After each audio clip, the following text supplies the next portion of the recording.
is on Twitter.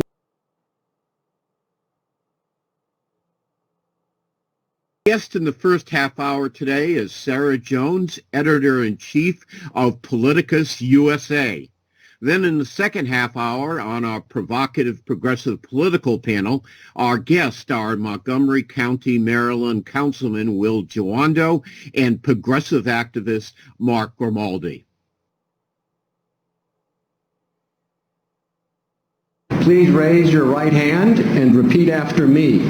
I, Joseph Robinette Biden Jr., do solemnly swear I, Joseph Robinette Biden Jr., do solemnly swear that I will faithfully execute the office of President of the United States office of President of the United States and will, to the best of my ability, preserve, protect, and defend the Constitution of the United States. the Constitution of the United States. So help you God. So help me God. Congratulations, Mr. President. So help us God. My best wishes to the new president. He's going to need a lot of good luck to survive the mess that Donald Trump has left behind. Our first guest today is Sarah Jones, editor-in-chief of Politicus. Sarah has been featured on national radio, television, and print outlets, including Stateside with David Schuster, The Washington Post, The Atlantic, CNN, MSNBC, The Week, The Hollywood Reporter, and now Deadline D.C., which I'm sure is the capstone to her media career. The website for Politicus is POLITICUSUSA.com. And their Twitter handle is Politicus USA. Sarah's handle is at POLITICUS Sarah Politicus Sarah. Sarah, welcome to Deadline D.C. again. Thanks for joining us again. Thank you so much for having me. It is a wonderful day to be here. Yeah, well, why don't you start off by sharing your impressions of the inaugural yesterday. I think it went off very well. We heard the speech that I think everybody expected from Joe Biden and everybody wanted to hear about from Joe Biden. It was all about unity. What was your impression of the inaugural? Well, first of all, the fact that it happened was incredible. I think that we were all, you know, very grateful that it happened. No riots or attacks on the inauguration either. Exactly. It was a safe inauguration and a peaceful transfer of power, which we desperately needed to see happen, I think. And I wasn't able to exhale until Biden was sworn in, and really till he walked into the White House after their walk down, their short walk. But I thought it was one of the best. And after the White House was defumigated, by the way. Yes, which I thought, that just shows for the people who think that Biden is naive. No, they spent a lot of money to clean that White House. You know that Trump went around spitting on things, so trying to spread COVID all over it. So I thought it was one of the best inaugural speeches, frankly, that I've ever heard. And to think that it was given by a man who struggled with a stutter, he addressed the reality of the myriad of perils that we do face right now. And I don't think our nation's ever been confronted at the same time with so many crises. But he also insisted on calling upon our better angels, and he punctuated that with hope. And the thing that I liked the most about it was that finally I felt like somebody gets it. He did call for unity. He went after nativism and fear. He mentioned telling lies for profit and power, which we know are today. And he called out white supremacy and in a moral, indictment of what happened on January 6th. And so that to me signaled that he's going to be taking very seriously the need to address the ongoing threat of right-wing domestic terrorism, which has been ignored in this country for political reasons, and the rhetoric and the lies that incite it. So when he called for unity, and I think this has been kind of glossed over at times, he wasn't calling for unity with racists and extremists. And he was very clear about that you have to we have to root this out. And so, we can't have unity with people who are radicalized. You don't unify yourself with racism. We have to deal with the racism in this country, and we have to start addressing it. So for unity, we're used to hearing that call for unity, and especially we've been hearing it from Republicans. And what it means to them is that we don't hold anyone accountable for the things that they've said and done. But that isn't what I got from what Joe Biden said. So in Fox News, and conservatives were complaining about him calling out white supremacists. So, Brad, I was going to ask you, did you think that was odd? I mean, did they recognize themselves or something? Because he didn't call them out. He called out white supremacists. So yeah, he did. Right? Yeah. Well, unfortunately, I think the problem is Republicans identify with white supremacists psychologically. So when he calls out white supremacists, the Ted Cruzes and Josh Hawleys of the world feel he's calling out them. It's a psychological problem that belongs to the GOP, not Republicans. I'm glad you mentioned the Better Angels, because they've been hiding in a secret, undisclosed location for the last 4 years, and I was glad to see them for the first time in a while. Let me ask you this. Let's talk a little bit about putting Donald Trump in the rearview mirror. What do you think there's so much to choose from here. What is the worst part of Donald Trump's legacy? Is it his failure to fight the pandemic aggressively? Is it the division and discord he left behind, or a shattered economy? What do you think historians will remember Donald Trump for in a negative way? I think that all of your points actually go together under one theme, and that is the theme of death. So to me, Trump's legacy is from 400,000 deaths from COVID that he didn't ever address and didn't seem to care about, to his incitement of lies that led to the attack on the Tree of Life, his endorsement of the worst people in Charlottesville, neo-Nazis and white supremacists, the attack on the Capitol that resulted in the death of 5 people. We have had death of people, death of democracy, death of family bonds with the separation of children, death of norms of decency. So the death of morality, and it should be, but it won't be, the death of the Republican Party. So I think that is what he will be remembered for, that he did not care, not only didn't care about people and about the deaths of people dying from the pandemic and from his very words, the lies that he told, but that he actually seemed to egg a lot of that on. And that's a terrible indictment. Yeah, it is.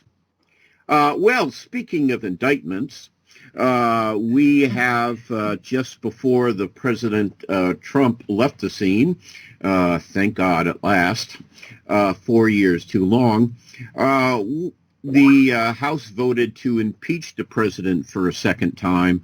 How do you feel about that? Well, actually, let me bring that up. We've got to go to a short break now. So we're going to go to a short break, and we'll be back with Sarah Jones to talk about the second impeachment. Stay tuned. We're going to take a break for our radio listeners. And to our radio listeners, if you want to continue the discussion without the breaks, you can watch us on Periscope TV, Facebook Live, or YouTube. On Periscope.tv, it's periscope.tv/Brad Bannon. And you can also watch us on tinyurl/BB Facebook Live, and on YouTube at tinyurl.com, Brad on YouTube. We'll be back after these messages. If you're worried your friend may be struggling... Welcome back to Deadline D.C. with Brad Bannon. I'm Brad Bannon, and our guest in this half hour is Sarah Jones, Editor-in-Chief of Politicus USA. Sarah, yesterday Joe Biden preached about unity and reconciliation, but one of the first things on the agenda in Capitol Hill will be Donald Trump's second impeachment trial. Let me ask you this. The new president, Biden, talked a lot about unity and reconciliation yesterday. Is impeaching Donald Trump, is trying Donald Trump for a second time to remove him from office after he's been removed from office.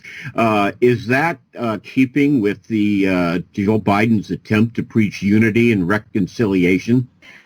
Well, that's a great question because we see that in the media so much right now. I don't agree with the framing of it at all because, first of all, it's not up to Joe Biden. It's up to the Department of Justice for what they're doing. And it's up to the Senate now where this impeachment will be tried to determine if indeed Donald Trump should be convicted of the impeachment that the House already passed.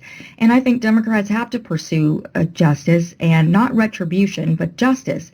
And it really shouldn't be just Democrats who care about protecting our country. And I don't think that this impeachment is about getting him out of office. It's too bad that none of the Republicans would take action, Vice President Pence, for example, to remove Trump when he proved to be such a danger to his own country. But it's about keeping him out of office, and I think it's about upholding the law. You can't violate the law and walk away from it repeatedly like he has done and then expect other people to follow the law.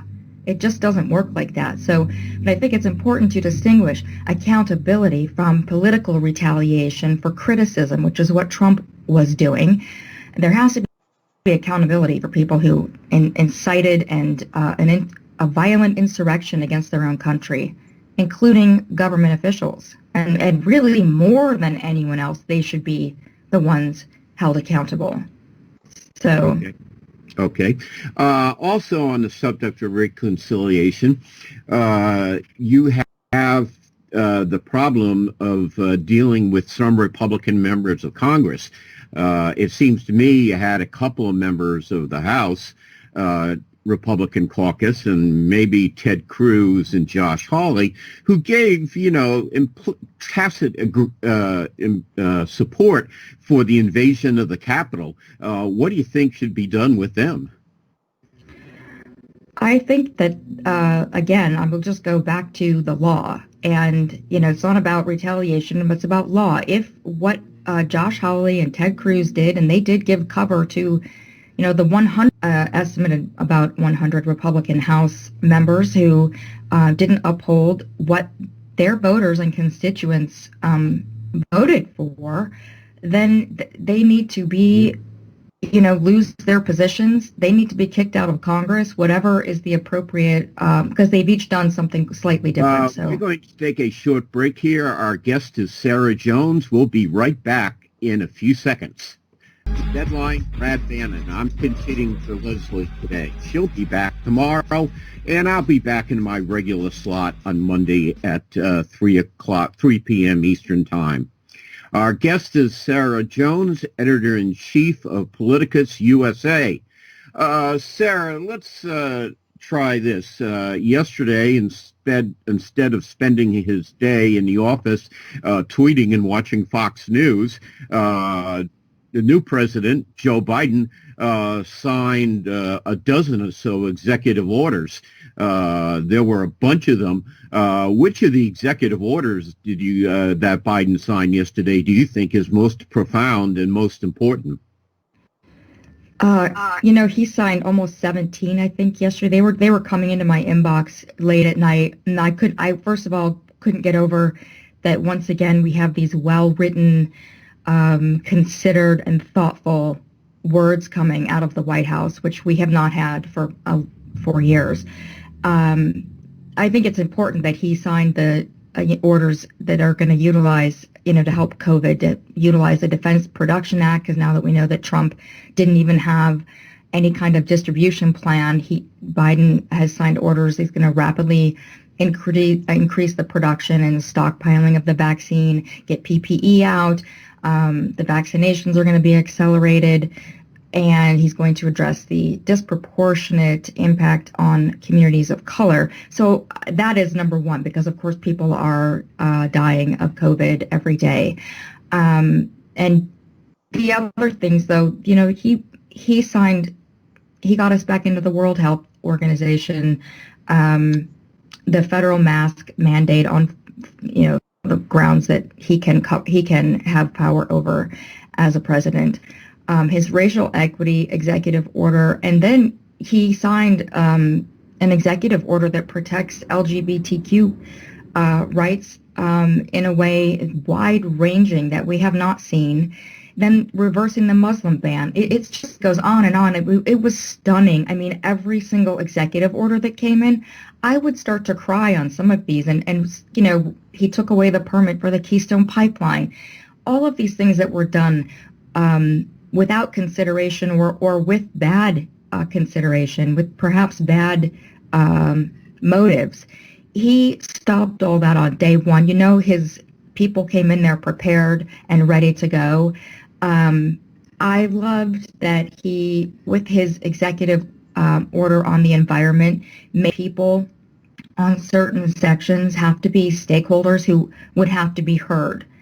So tribal leaders, regular citizens, environmental activists. He's elevated all of us to be people who matter when it comes to the environment, because after all, isn't clean air our business? It's all of our business. We are entitled to that.